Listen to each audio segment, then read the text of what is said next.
नमस्कार, आप देख रहे हैं न्यूज़ 111 और मैं हूं आपके साथ निर्भय किशोर। और इस बीच बड़ी खबर आ रही है, कोरोना से एक और मरीज की मौत हो चुकी है। बिहार से अब 2 मरीजों की मौत हो चुकी है। जिस तरीके से आंकड़े लगातार बढ़ते जा रहे हैं, इस बीच एम्स अस्पताल में ही दूसरी मौत हुई है। पहली मौत जो हुई थी वो मुंगेर जिला का रहने वाला सैफ था और सैफ के मौत के बाद अब दूसरी मौत हुई है जो कि वैशाली जिले का रहने वाला था।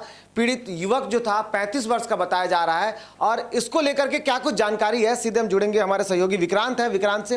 विक्रांत, ये जो मरीज आया हुआ था अब उसकी मौत हो चुकी है, क्या खबर है? देखिए, बिल्कुल ये जो मरीज है जो वैशाली का रहने वाला, ये 14 तारीख को पटना एम्स में भर्ती हुआ था और 3 दिन के बाद उसकी मौत हो जाती है।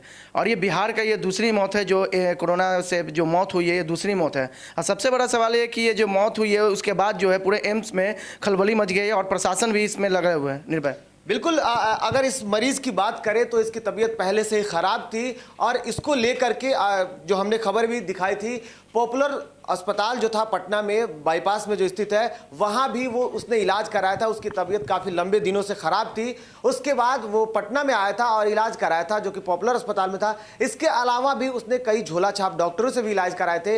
इसको लेकर के भी अब उसकी पूरी ट्रैवलिंग हिस्ट्री भी जांची जा रही है। इसके साथ साथ जो युवक की मौत हुई है 35 वर्ष का जो बताया जा रहा है, ये वैशाली जिला का रहने वाला था और इसकी मौत के बाद इससे पहले कोरोना पॉजिटिव इसे पाया गया था, जिसके बाद उसके बहन को, भाई को और उसके पत्नी को भी क्वारंटाइन किया जा चुका है। और अब उसको लेकर के जो उसका इलाज चल रहा था वो एम्स अस्पताल में चल रहा था, लेकिन अब उसकी मौत हो गई है। हालांकि मौत की जानकारी जो कि एम्स अस्पताल के कंसल्टेंट हैं नीरज, उन्होंने जानकारी दी है और उनका कहना है कि आगे अभी किसी भी तरीके की कार्रवाई जो होगी वो अगले आदेश तक, यानी कि प्रशासन के जब आदेश आएंगे कि उसके बॉडी के साथ क्या किया जाएगा और आदेश के बाद ही उसे डिस्ट्रॉय किया जाएगा, ये सारी तैयारी अभी होगी और इसकी अभी जानकारी पूर्ण रूप से नहीं हो पाई है। लेकिन बिहार में बढ़ते आंकड़े और आंकड़े जो हैं वो अब 80 प्लस हैं।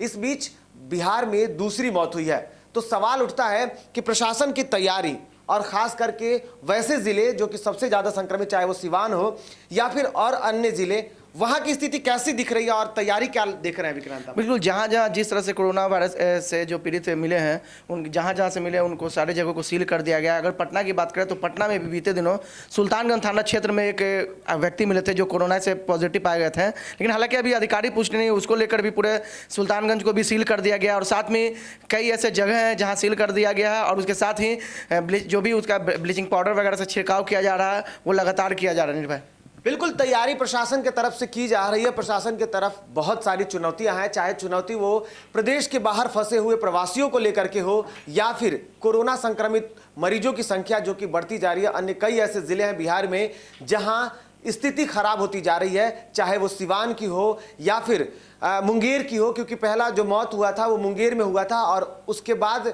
सिलसिला जो था वो थम चुका था। लेकिन एक बार फिर से पिछले दिनों एक और संक्रमित मरीजों की वहां से खबर आने के बाद वहां के इलाके को, जो इलाका संक्रमित व्यक्ति का जो करीबी इलाका था, उस इलाके को पूरी तरीके से सील कर दिया गया है। और आगे जिस तरीके से वैशाली जिला का ये बताया जा रहा था, ये युवक जिसकी मौत हुई है, इसके मौत के साथ साथ अब बिहार में मरने वालों की संख्या 2 हो चुकी है और उससे जुड़ी हुई पूरी ट्रैवलिंग हिस्ट्री को भी नापा जा रहा है। हालांकि एक खबर आई थी जिसको लेकर के बताया जा रहा था कि सिवान के कुछ लोग बिहार में, माफ कीजिएगा, जो कि राजधानी क्षेत्र में आए थे।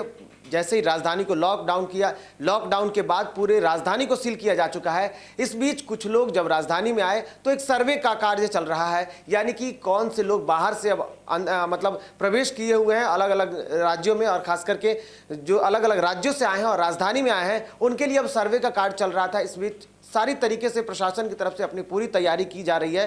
तैयारी का जो भी हो जायजा वो खास करके जिलाधिकारी खुद अपने हाथों में रखे हुए हैं। प्रशासन के जितने भी लोग हैं वो इस लॉकडाउन की दूसरी अवधि को सफल बनाने में लगे हुए हैं। लॉकडाउन की जो दूसरी अवधि है इसमें खासकर 20 तारीख के बीच तक का जो दौर है, इस बीच प्रशासन काफ़ी सख्त है। हालांकि 20 के बाद से थोड़ी राहत की उम्मीद की जा रही है, लेकिन इस बीच बिहार से आ रही है खबर एक बार फिर से बिहार की सरकार को परेशानियों में डाल सकती है। बने रहे न्यूज़ 111 के साथ। नमस्कार। बिहार और झारखंड की तमाम खबरों के लिए हमारे YouTube चैनल को सब्सक्राइब करें और बेल आइकन दबाना ना भूलें।